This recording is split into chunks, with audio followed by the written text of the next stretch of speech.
Kagabi, tuluyan na pumasok ng ating Philippine Area of Responsibility itong binabantayan nating low pressure area. Kanina 3 a.m. ay ito'y huling namataan sa layong 895 kilometers east ng southeastern Luzon. Sa ngayon, mababa naman yung tsansa neto na maging isang ganap na bagyo, pero meron tayong dalawang senaryo na possible dito sa ating low pressure area. Una dito, yung close approach niya dito sa May Luzon bago ito kumilos northwestward palayo ng ating bansa, at pangalawa naman yung pagtawid niya ng kalupaan dito sa ating sa Luzon.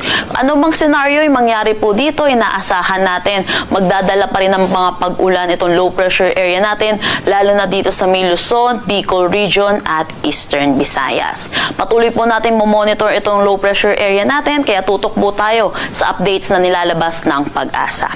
Ngayon din po ay nandito po tayo sa tinatawag nating monsoon break, o yung mahina po yung epekto ng ating southwest monsoon. Itong southwest monsoon natin ay umiiral lamang dito sa may extreme northern Luzon.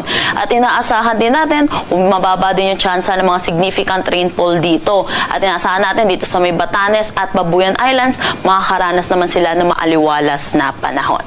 Para naman dito sa Metro Manila at nalalabing bahagi ng ating bansa, localized thunderstorm yung mga possible na magdala ng mga pag-ulan, lalo na sa hapon at sa gabi.